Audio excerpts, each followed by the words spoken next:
Paul DeGarabedian with Hollywood.com here at the premiere night of the AFI Fest at Hitchcock. I'm going to go inside right now and check it out. I was very involved in the casting. I think it's one of our most important jobs as producers is to make sure it's the right group of people together.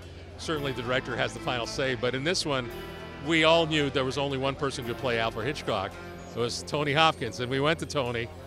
He's the only person we talked to, and we were very lucky that he said yes, because, you know, frankly, I don't think we would have made the movie with anybody else.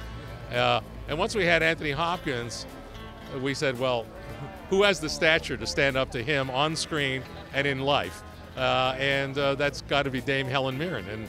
And we went to her, and she was the only person we went to, and she said yes. And you know, it's really a love story, a beautiful love story, an intimate story about him and his wife. And so we, you know, because you have the opportunity, of course, tipped our hands a few times and mimicked 4 or 5 shots that are typically Hitchcock shots that I hope everybody realizes when they come up. But all in all, I think we played it pretty straight up, and just, you know, it's too much about people and the words they're saying to one another and the heartfelt emotions. I always wanted to make a film in which the heart and soul of the movie was the relationship of a very famous director and his not famous but should have been wife, played to death by Helen Mirren. I didn't even recognize Tony Hopkins. He immersed himself completely. He's a wonderful guy. He's got a great personality. I bet I don't even see his personality in this character. And that's to me, that's exciting as an actor. I think probably that everybody knows he was a genius. Dial M for Murder, wasn't that incredible? I mean, he took a play, which it was a successful play, Dial M for Murder, and he said, let's not muck with it. I mean, just leave the camera. Don't do too much with it. And he was so right, wasn't he? I mean, it engages you from the minute he does it. He turns on the camera till the end of it. You're so engaged in Dial M for Murder that you think, well, gosh, it wasn't that cinematic, but he was very right not to do that.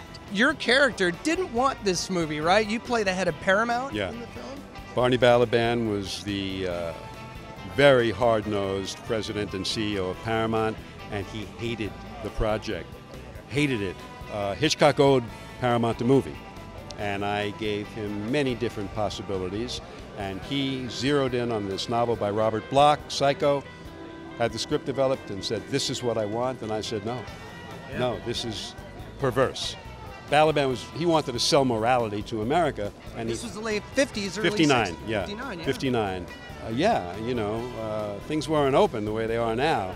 well, you got to remember, we're not remaking Psycho in this film. Right, this is really a behind-the-scenes telling of how that whole movie got put together and the complicated things that were going along in the various principals' lives.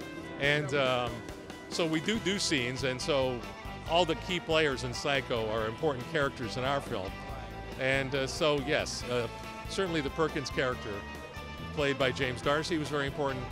The Janet Leigh character by Scarlett Johansson, and Vera Miles, played by Jessica Biel, was just great.